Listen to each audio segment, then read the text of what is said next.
Well, I'd like to start with um, just being an electronic producer yourself. That's your kind of route, isn't it? Yeah. Synthesizers and samplers, sequencers. So it's going to be interesting to see.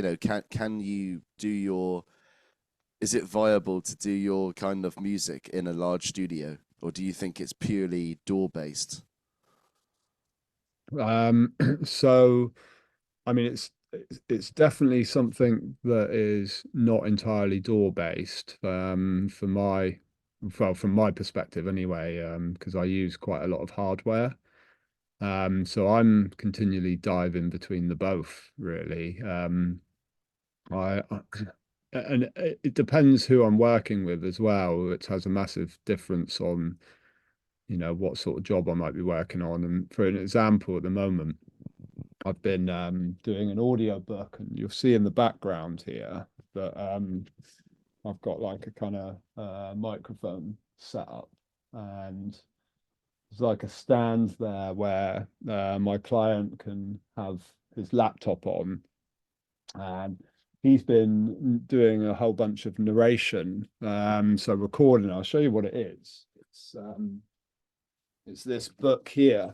It's Spiral Tribe Sound System, which is a massive, great book. So it's absolutely huge. It's 130,000 words. So that was a lot of kind of quite laborious narration that I needed to capture. Um, but equipment wise, what I was using for that is I've got an SM 7B or a dynamic mic, and that is running down here into. I've got a Joe Meek compressor, which I was running it through as a channel strip. You'll see it there. So a little kind of preamp basis. And as you'll probably know, using the SM7Bs, they're very low in gain. Mm. And you have to really kind of drive the pre's to really get something nice out of them. And then I'm just capturing that straight into Logic. Essentially, I'm just using one compressor on the way in, an SM7B, and then a door. So there's not a whole great deal of hardware involved in that. One of the downsides of having my own studio and doing that in my own studio is that I can hear some ambient noise outside. And a good example of that is if a dog barks, and I have two dogs, or a motorbike goes past, like, a Harley Davidson or something like that, you can hear it. So Yeah. that I would probably say is maybe a negative in my own studio in comparison to like using maybe something like a DBS or a professionally acoustically treated Mm. studio, because you get less ambient noise. So when you're doing something like an audiobook where you're recording narration only and you really have nowhere to hide, that those kind of things are quite important. So um, having my own studio is brilliant because I can do that and I can work with individual clients. But I think using a big, larger studio could have its benefits for that type of work. Mm. Um, yeah, so I've done a couple of audiobooks here as well, but that's not just the thing that I do all the time. I do quite a lot of like electronic music performance stuff, and then it doesn't really matter about ambient noise at all. It's more like don't upset the neighbors. It's more like that. And in that respect, my studio here performs really well because I've played music really loud, quite late at night, quite early in the morning, and I've not had a complaint from anyone. So on the bleed of sound that's going out of the studio is pretty good, to be honest. So, and I guess when I built this, I did put some acoustics in. It's a little bit primitive in some of the ways that I've done, but it definitely does help. Well, maybe I can even log on to Zoom and try and give you a little tour on my phone if you wanted that. Yeah, it could be Uh, good. Yeah. yeah, so you can see where I'm actually working here. I'll just see if I can join on Zoom. Hopefully this one will feed back. Looks like a really cool setup you got there already, like a basement kind of thing. Yeah, exactly. Oh, oh. Did you hear that then? The big delay you got. That's a massive delay there. Wow. I like that. Pretty experimental.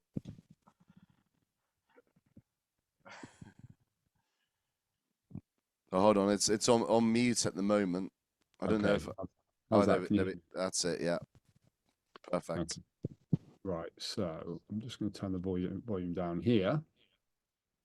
Um, I'll just show you around quickly if I can spin my camera around. There you go. Right. So can you see me? See this? Yep, yep. Okay, cool. So over in this side over here, um, this is kind of my little like performance area. And you see I've got a lot of my hardware set up. Super cool. Over on this side, I've got a couple of synths, the DJ setup, so I can play some vinyl, and then I've got a bit of hardware here, and I've got this kind of like this side here is routed down into the patch bay, so I can patch this stuff here into internally into itself. And then one of these cables is kind of going over the ceiling over to this side, so I can route it into this area over here. You'll see that I've got a few bits of stuff on the walls. Like I've got these. Stu actually gave me these, and Bit of diffusion. affecting some of the high frequencies.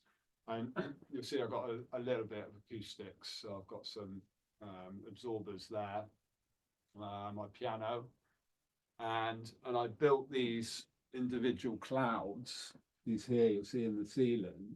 These are kind of like hanging from the ceiling. A couple of good things about doing these were one, I could install some lights into them so that I can route these lights and turn them off individually. And they're also sound reactive, so they're quite cool. You can do like some quite cool ambient colors. And it's suspended from the ceiling, and it kind of, the ceiling was a bit ugly looking as well, so it kind of like helped with that side of things. I've got a whole more bunch of vinyl there, and another cloud which is attached to the ceiling up here that you'll see. These kind of like window panes here are they're just normal kind of double glazed windows behind here, but I've just put some acoustic panels in here. And it definitely helps that when I've been doing that narration, rather than have the windows there, it's had some kind of like absorbers there to just I guess absorb a little bit of the kind of reflections. So that's been really useful, and I can take those out. So I've just got normal windows, so they're kind of dual focus. And here I was just like kind of where I do my like work when I'm working just on door-based stuff. And then of course the obligatory Red Bull fridge with some drinks. Yeah. Well, yeah, must take a while to drink that one. Yeah, yeah, totally. Um, yeah, so yeah, and I've got quite a bit of vinyl you can see, because over the years that was basically where I cut my teeth. I did a lot of DJing in my 20s specifically, but I've kept all my vinyl. And yeah, and it's quite a nice little setup over here, because it's just like I can just jam on stuff. So I've got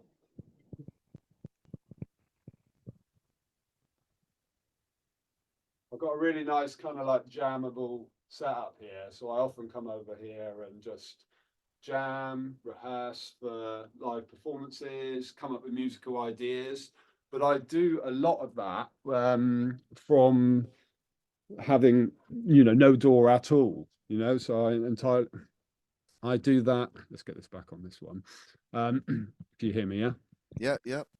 Yeah. So I do a lot of, no computers whatsoever over there. I track the stuff down that I record down onto a computer to produce and work on later. But generally, I'm just step away from the computer and have fun, like instruments. I guess, like anyone would if they were playing pianos or guitars or drums or whatever. I do the same with synths.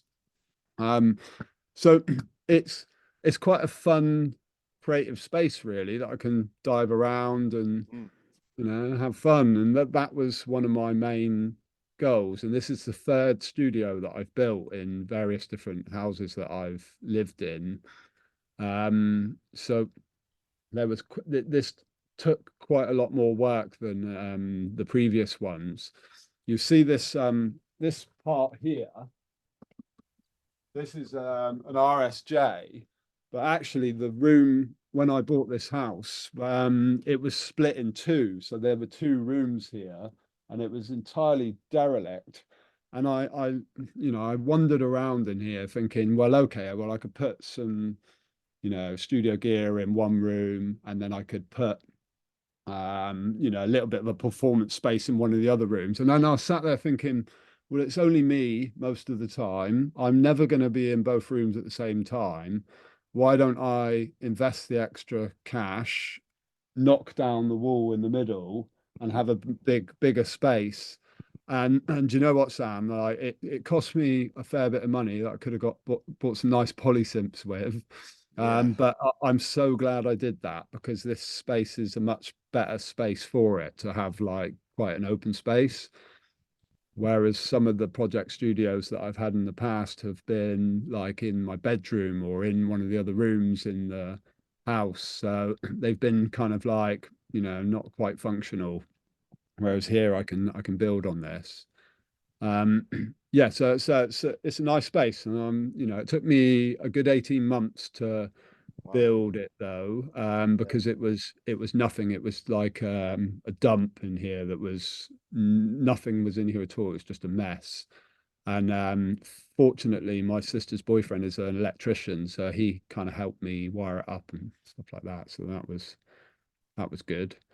And the second that I had finished building it, I got my first client as well, doing some recording. So good stuff. it kind of, straight away it started to pay for itself as well. So that's been really good, and I'm pretty much there now with having it brought in enough income to have warranted doing it in the first place. Plus, as well, it adds income to your house value as well. So that's been certainly an advantage. Yeah, really cool. Thank you for showing me, Matt. Yeah, really nice Leah, where setup have you there. gone? Hang on a minute. Am I muted or what's going on? Hang on.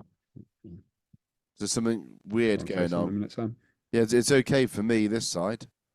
Did Okay, something cool. Yeah, I can something hear it now. weird happen there? Did it? Yeah, I can hear it now. Cool. Okay, yeah, I was just saying, like, really cool. Thank you for showing your setup. Yeah, no problem at all. Yeah, Really nice way of working, like bit of hybrid, a bit of a hybrid technique. yeah. Um, but interesting Mm. that you mentioned Joe Meek earlier. You had like a Mm. Joe Meek compressor because I was reading about him in the Studios book, and he was essentially the first man in Britain to have a home studio. All right. He set up because he was fed up of like working with other people. He was like a bit of a like the British version of Phil Spector, where he was like a hot headed character where he work with people very well. Mm. I think it Mm. was like Lansdowne Road or something like that in London. He was like working for a proper studio, and then he decided to create Holloway Road, which was some like flat in the middle of London, and he used the rooms in there and created different live rooms, yeah, using the bathroom for acoustics. So Yeah. yeah, I think that Joe Meek guy is interesting. There's a connection there with the whole history of like home studios. Brilliant. Uh, Yeah, absolutely. I mean, I've got three pieces of Joe Meek equipment. And the compressor that I'm using here, which I was just saying, which is the channel strip I was running voice through, I've also got a VC6 down there, which is a vocal processing unit with an EQ and a compressor built into it. And that uh, 2U compressor that is in the back there, the green one, obviously the kind of Joe Meek green, that is actually the second optical compressor ever made. And wow. the reason why I've ended up with that is I worked in a studio in Newton Abbot when I was in my 20s, and we had that equipment there, and they offered to sell the compressor, and I said, "Yep, I'll have that. Very, thank you very much." And What was that Big Red Studios? no, but I have been to Big Red Ah, before. yeah, because Yeah, and I I did do went some there just before it got rehearsals knocked there. down in 2019. That's right. Yeah, I went there and did some rehearsals quite a while ago. And a friend of mine, Brandon, used to work there. Yeah, so that compressor, they used to manufacture the Joe Meek stuff in Torquay. And so they donated that compressor to the studio, and then I bought the compressor off of the studio. So yeah, yeah, and it's a nice sounding comp actually. It does need some good switch cleaner on it at the moment though. Hence why I'm not using it. Yeah. Uh, Really, really cool. Yeah, small world. yeah. Just Torquay. Yeah, not far to go. Yeah. Yeah. Yeah, totally. Yeah, and you see these kind of Joe Meek units kind of all around the world because they're so, specific with the kind of like green colors, so you can spot them a mile off. But yeah. A bit like those Mac DSP. I think they're compressors, or it might be EQs. But there's like a real like shiny green Mac DSP. They're called. Yeah, Oh, and that's really interesting what you were saying about he was the first guy to kind of go down the home studio route. So that's interesting. yeah, it Yeah. seems to be. Yeah, Mm, and the Rolling Stones had this mobile units that they took on tour with them. It was a mm, mobile like a truck. mm. Right. Other bands could use it, like so Mm. they could just record whenever inspiration struck. Okay, cool. Yeah. Yeah, that's really cool. So I mean, I'm not an acoustics expert, right? But one thing I have learned along the way is that having some absorbers and some diffusers is a good thing. And I specifically noticed that when I had my kind of like bedroom studios, I built my own absorbers with Rockwool in and some kind of rudimentary Hessian over the top of it, but it definitely does help with the room being not so reflective. Um, and so, I would certainly advise kind of building some clouds or getting some panels or building your own panels. And it's not actually that difficult. I'm not, really a dab hand at carpentry, but I had quite a lot of fun building them. You just buy yourself some wood, some rock wool, a little bit of rabbit wire to put over the top of it, and then, stuff it full of rock wool and then plonk them around the place, and you can obviously you doing your acoustics module, you're learning about those kind of like room nodes and dead spots. So when you have a idea about those, about the space that you're working in, you can position your, kind of panels in the right places. Mm, yeah. Yeah, really cool. Yeah. So I'm just thinking of Uh, any other things uh, in here that are I mean, one of the good things, I suppose, is that it's attached to my house. So I literally can just pop down and work with a client. I don't have to go to and fro to work. I can literally go straight down, and I don't work at DBS on Monday, so I generally work with clients on a Monday or yeah. on a weekend. So that's really good. Some of the downsides are is that I obviously have to, pay for electricity and heating, um, and obviously being studio equipment, I end up investing a lot of the money back into new equipment. So those are some of the As you things to do. obviously consider, and working in a big, larger studio, obviously you don't have to pay any of those outgoings. Um, But you do have to pay for the for renting it. yeah, yeah, absolutely. Yeah. So you're not really gaining anything with the large studio. Mm. Yeah. Um, Mm. but yeah, what else can I say? So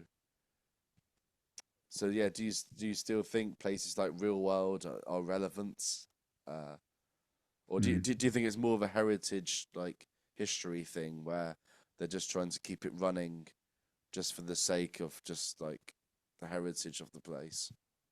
No, I think they're so relevant, you know, they're so important.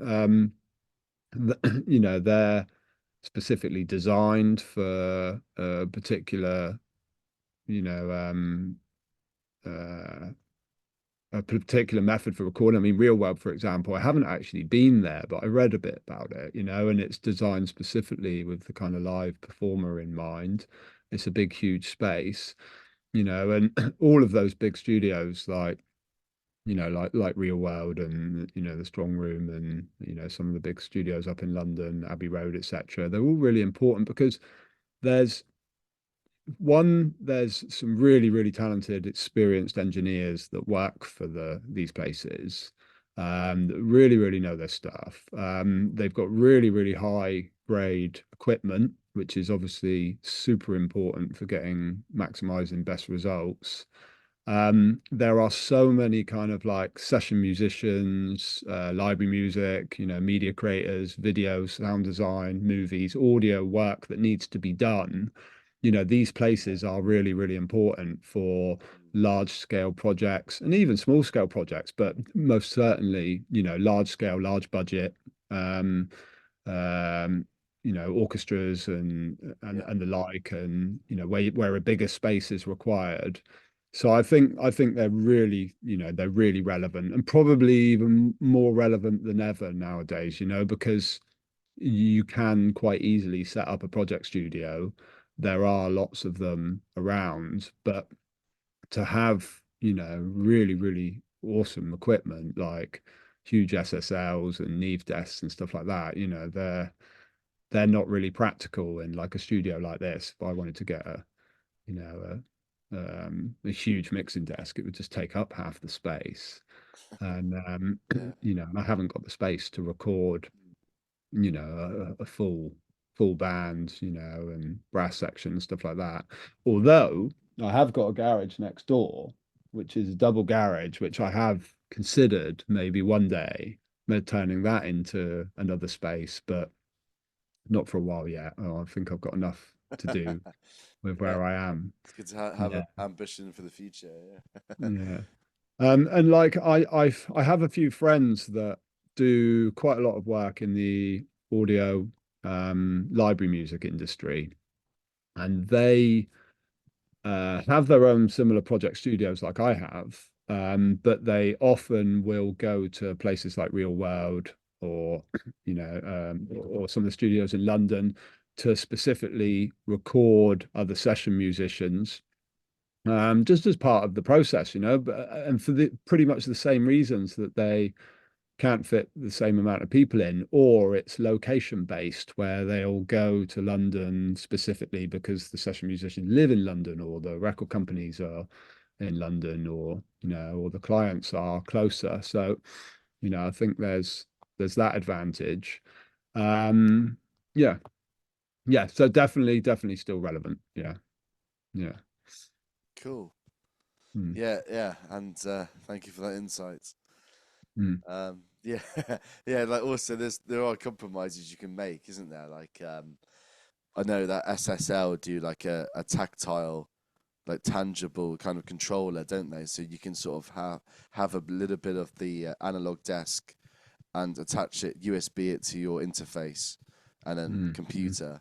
So mm, there's kind of like all these kind of like compromising ways where it's like, like halfway to like a full desk, and mm. that's what they're Yeah.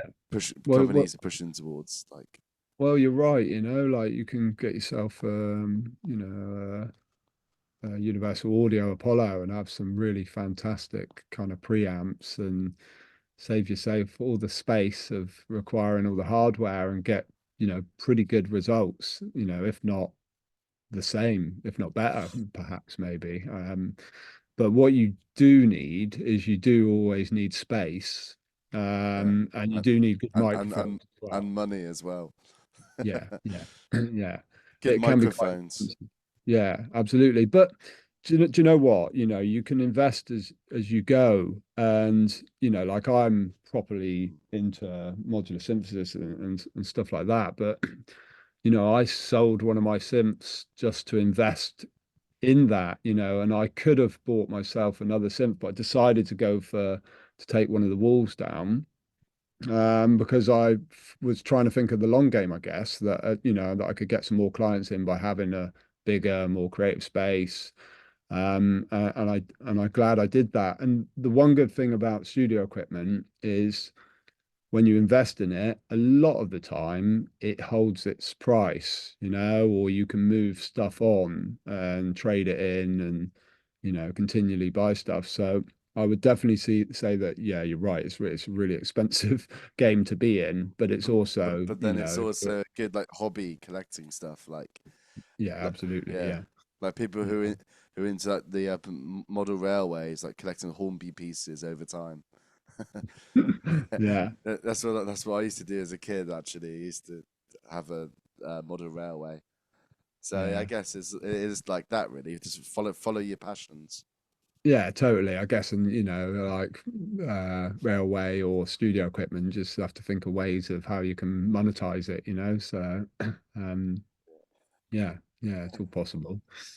Yeah, cool. And so, your plans are to perhaps maybe build your own studio, or Yeah, yeah, possibly one day mm? when I move out, probably. Um, yeah, and then I Okay. don't have to argue with anybody. Then do I? Don't have to argue with parents or anything about about leaving all this mess around. Well, Well, this is true. Like, it's mess according to the parents, but yeah, it's obviously really valuable stuff to me. totally. Yeah, Yeah. Well, yeah, maybe. my partner sometimes will say, go on, time to get down in the studio, get out of the way. So off I go. Yeah, Yeah. yeah, it's like your own refuge. Yeah. Yeah. Yeah. Yeah. Totally. One thing, which is quite useful is this table that I'm working on. Um, I I bought this off my sister's boyfriend, and it's pretty cool. It's got this little function in it, and you'll see this now. I click this there. You see that it actually goes up in the air, and it's like got on motors. Flying. Yeah, there you go. So that I can work stood up. So that's quite useful. And Yeah. I found that to be a bit of a back saver because when I've been doing doing a load of sound design for this audio book, and I'm literally sat on the computer for all day, and it doesn't do your back any good, So sometimes I stand up and work. So that definitely Mm. helps. Yeah, Yeah, because that's a bit like how you play the synthesizers, isn't it? Sometimes and keyboards, you yeah, stand up a yeah, lot.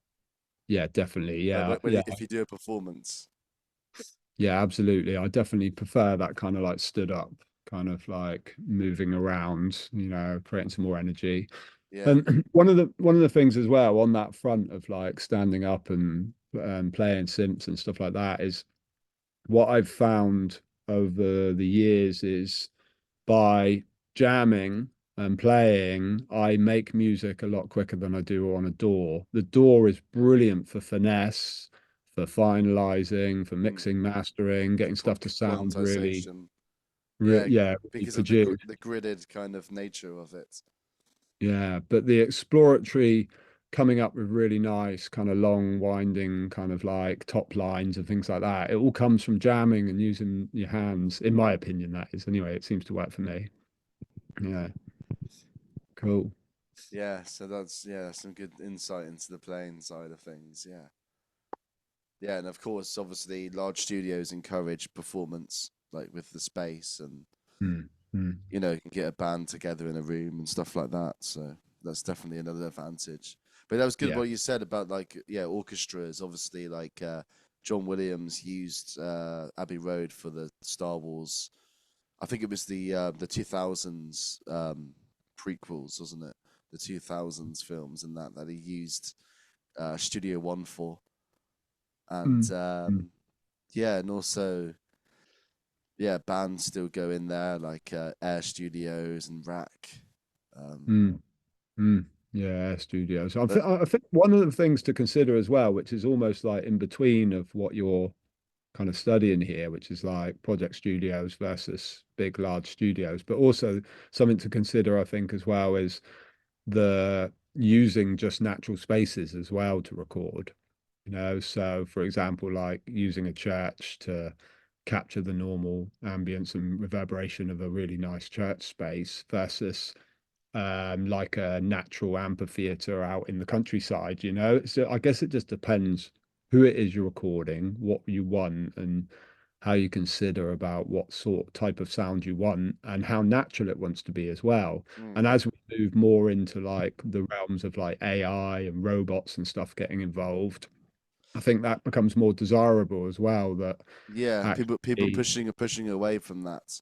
yeah, like natural is probably, something really desirable for, to have in your armory of being able to record. So yes, using Project Studios, great, brilliant, have their advantages.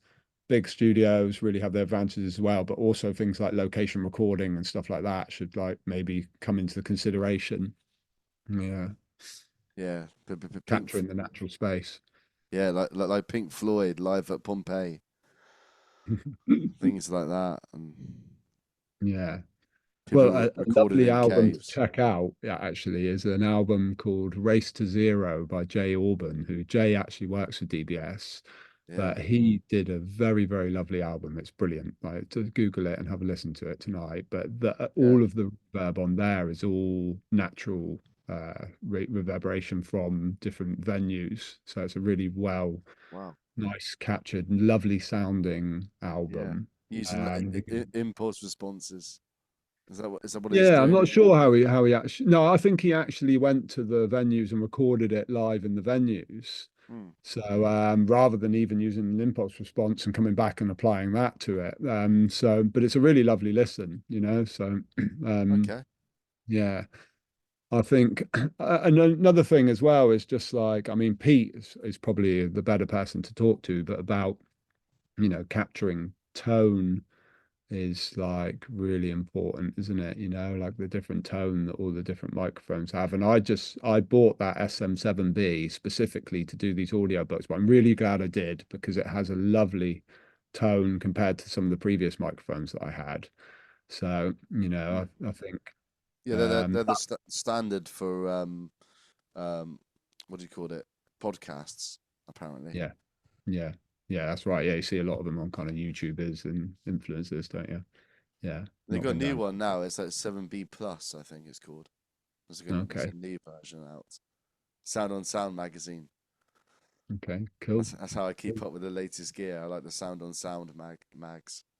Cool. It's a great reference. That's a yeah, great source that is. Yeah. Okay, all right, cool. Anything else whilst I'm here? Um, can't really think of too much else. I think we covered some great main points there. Mm, Um, I don't know. It's been reading a lot of books. A really good book by Strachan at the moment. mm, Digital Technologies, it's called, and that answered a lot of questions in there. Quite a a recent book as well, so up to date statistics in there. Because I need to provide some data, don't I? I think to back the points mm, up in the essay. mm. Yeah, yeah, Uh, absolutely. Yeah, like but they did like a chart breakdown. Like it showed how the top 20 official top 20 charts singles, how they were made, and it was like only one that utilized a large studio, whereas the others were in DAWs. So right, just interesting. shows the Yeah, trend. Yeah. yeah. And is that across? Could you expand that to be like genres as well? Or does that have some sort of correlation between what types of genres are recorded in what types of studio? Yeah, well, the one that utilized the studio was Uptown Funk. Okay. By Bruno Mm, Mars. I think mm, this is mm, like 2015 chart actually, so slightly outdated, but mm, still you know, modern enough, I suppose. 'Cause I don't think technology's moved on too much since then, so probably still mm. worth referencing. Um, but That's that really one, but interesting. they used it because they deliberately wanted a retro sound because it was trying to capture like was it the Motown era, I guess, isn't it? Like 60s. Mm, mm. Yeah. So Yeah, yeah, totally. Oh, that's really interesting. Yeah. mm, I mean, that gives great scope for just the independent kind of creative now that there's so many tracks that are just recorded on a DAW, and it opens up the possibilities to have a quite successful record with, minimal equipment. So that's good. That's positive. But also, I guess that means that there's a lot of music out there, as we know. Yeah, yeah, yeah, awesome. good Yeah, stuff. Right. yeah. Kind of sort of ran out of questions, I guess.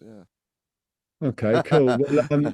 Well, you know where I am if you want to chat about anything. And Yeah, yeah, cool. It sounds like a really, really, really exciting, interesting project. it So good is. luck. Yeah. Good luck with that. And I'd love to see your final results and your final paper. Yeah, Yeah, thank you. Yeah. mm, yeah, sounds good. Yeah. All right, cool. All right, I'll probably see you around then. I'm coming in on Thursday for Pete's session. Okay, cool. Yeah, I'll be around on Thursday, so no Yeah, doubt I'll yeah. see you, and See you I'll soon. send you a copy of this video. Nice one. Thank you, Matt. Yeah, I All think right. that's all for today. Yeah, All right, Sam. pretty Cool. satisfied with that, and awesome to see your studio. Yeah, wicked. No Yeah, problems at all. yeah, Yeah, brilliant setup. Awesome. cool. All Yeah, right. Well, cool. I'll see you Yeah, at DBS on yeah. Thursday. See you soon, Matt. Thank you for your time. Cheers, Cheers. Sam. No Yeah. worries. Bye. Bye. Bye. Bye.